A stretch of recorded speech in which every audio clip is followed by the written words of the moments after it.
જય શ્રી કૃષ્ણ મિત્રો, આપણે જાણીએ છીએ કે હિન્દુ ધર્મમાં કાર્તિકેયને દેવ સેનાપતિ તરીકે ગણવામાં આવે છે અને તેમના જન્મ અને જીવનનો હિન્દુ પૌરાણિક સાહિત્યમાં મહત્વનો ભાગ છે. તેઓને ભગવાન શિવ અને માતા પાર્વતીના પુત્ર તરીકે ઓળખવામાં આવે છે. આ ઉપરાંત તેઓ સ્કંદ, સુબ્રમણ્યમ, મુરુગન, સન્મુખ વગેરે નામોથી પણ ઓળખાય છે. તેમનો જન્મ દૈત્ય તારકાસુરના વિનાશ માટે થયો હતો, જેણે દેવતાઓને ખૂબ જ ત્રાસ આપ્યો હતો. તેમણે રાક્ષસો સાથેના યુદ્ધમાં વિજય મેળવ્યો હતો. તો ચાલો તેમના જન્મની અને તારકાસુર સાથેના યુદ્ધની કથા વિશે જાણીશું. તારકાસુરે લાંબી તપસ્યા કરીને બ્રહ્માજી પાસેથી વરદાન મેળવ્યું હતું કે તેને ભગવાન શિવના પુત્ર સિવાય કોઈ મારી શકે નહીં. આ વરદાનને લીધે તે લગભગ અસહ્ય અને અજેય બની ગયો અને દેવતાઓ પર આતંક મચાવવા લાગ્યો. તારકાસુર ખૂબ જ શક્તિશાળી હતો અને તેની શક્તિને કારણે તે સ્વર્ગની સ્થાપનામાં ખલેલ પહોંચાડવા લાગ્યો. દેવતાઓએ આ સમસ્યાના ઉકેલ મેળવવા માટે અનેક પ્રયત્નો કર્યા, પરંતુ કોઈ સફળતા મળી નહોતી. ભગવાન શિવ માતા સતીના દેહાંત પછી વ્યાકુળ હતા અને અતિ તીવ્ર તપસ્યા કરી રહ્યા હતા અને લગ્નના વિચારથી પણ દૂર હતા. એ વખતે દક્ષ પ્રજાપતિના યજ્ઞમાં સતીનો આપઘાત અને શિવજીના ક્રોધના કારણે વિદેહીની કથા આપણી સમક્ષ આવે છે. શિવજીના આ ઘનિષ્ઠ વિદેહી તપમાં તેમનો કોઈ પણ વ્યાખ્યાનો હિસ્સો ન હતો, પરંતુ તારકાસુરને હરાવવાના ઉદ્દેશ્ય સાથે દેવતાઓએ ભગવાન શિવનો પુત્ર ઉત્પન્ન કરવાનો એકમાત્ર માર્ગ વિચાર્યો. વિષ્ણુ ભગવાન અને દેવતાઓએ માતા પાર્વતીને તપસ્યામાં મધ્યસ્થી કરવા માટે પ્રોત્સાહિત કર્યા, જેથી શિવજી તેમને સ્વીકારી શકે. જ્યારે ભગવાન શિવ પોતાના પત્ની સતીના દેહાંત પછી તપસ્યા કરી રહ્યા હતા, ત્યારે દેવતાઓએ ભગવાન વિષ્ણુના માર્ગદર્શનથી માતા પાર્વતીને ભગવાન શિવ સાથે વિવાહ માટે તૈયાર કર્યા. આમાં માતા પાર્વતીએ કઠોર તપસ્યા શરૂ કરી.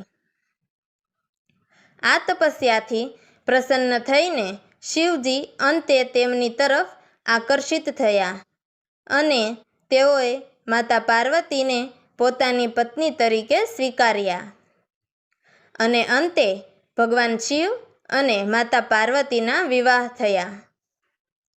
પરંતુ શિવ પાર્વતીના વિવાહ પછી પણ તેમને સંતાન પ્રાપ્તિ માટે ઘણો સમય લાગ્યો.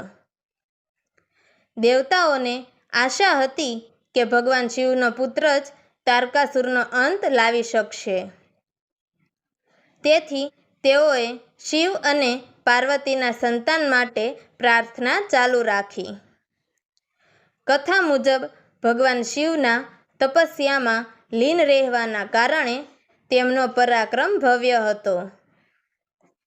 શિવ પાર્વતીના જોડાણમાંથી એક પ્રચંડ તપ શક્તિનું નિર્માણ થયું, જે પૃથ્વી અને બ્રહ્માંડ માટે અસહ્ય હતી.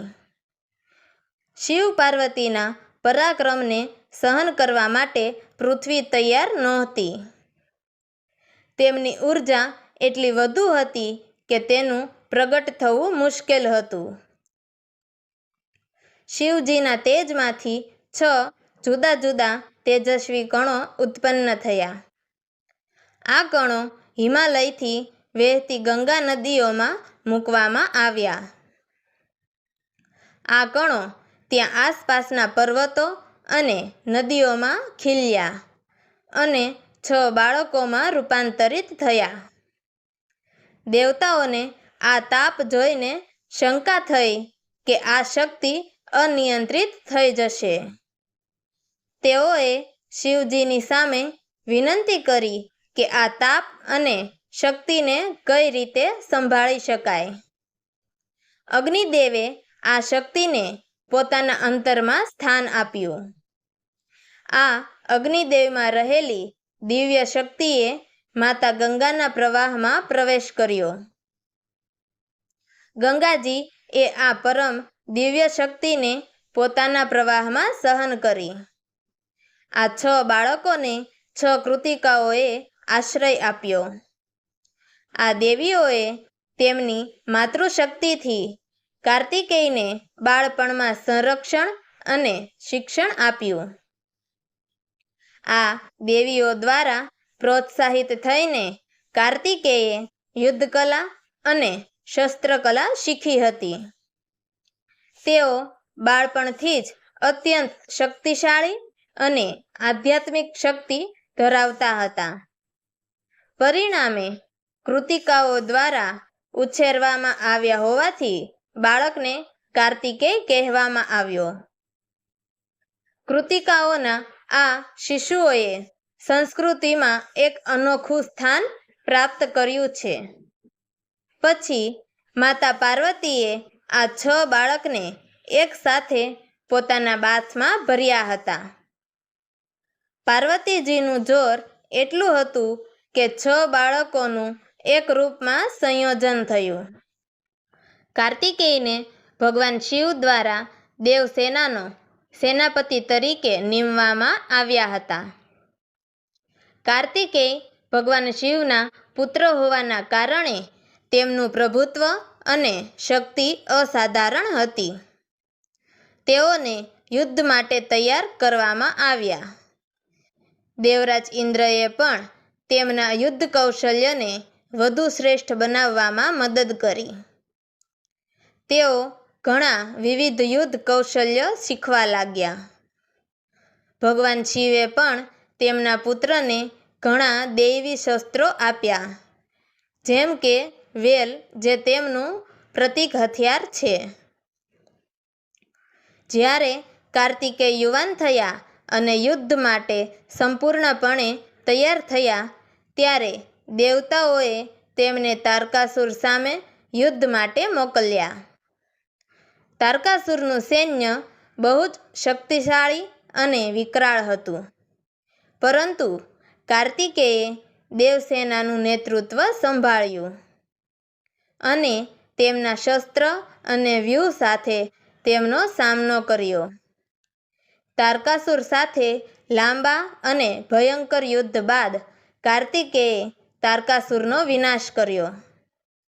અંતે કાર્તિકેયે પોતાની શક્તિ, કૌશલ્ય અને બુદ્ધિથી રાક્ષસોના ત્રાસથી દેવતાઓને અને માનવજાતને મુક્ત કરી. તારકાસુરના વિનાશ પછી તેઓ ભગવાન તરીકે પૂજાવા લાગ્યા. કાર્તિકેયના મોરવાહન અને ભાલાની છબી તેમની સમર્થતા, તાકાત અને યોદ્ધાના ગુણોને દર્શાવે છે. દક્ષિણ ભારતના મંદિરોમાં તેમને મુરુગન અને સુબ્રમણ્ય તરીકે ઓળખવામાં આવે છે, જ્યાં લોકો તેમની આરાધના કરે છે. તેઓ યુદ્ધ, વિજય અને શૌર્યના દેવ છે અને તેમની કથા આપણને શીખવે છે કે જો આપણે શક્તિ, ધીરજ અને ભક્તિ રાખીએ તો બધી જ મુશ્કેલીઓનો સામનો કરી શકાય છે. તો મિત્રો, તમને અમારી આ વાર્તા પસંદ આવી હોય તો અમારી ચેનલને લાઈક કરજો, શેર કરજો અને નવી કહાનીઓ સાંભળવા માટે નીચે આપેલા બેલ બટનને ક્લિક કરી અમારી ચેનલને સબસ્ક્રાઈબ જરૂરથી કરજો. તો મિત્રો, અમારી આ વાર્તાને છેલ્લે સુધી સાંભળવા માટે તમારો ખૂબ ખૂબ ધન્યવાદ. જય શ્રી કૃષ્ણ. હર હર મહાદેવ.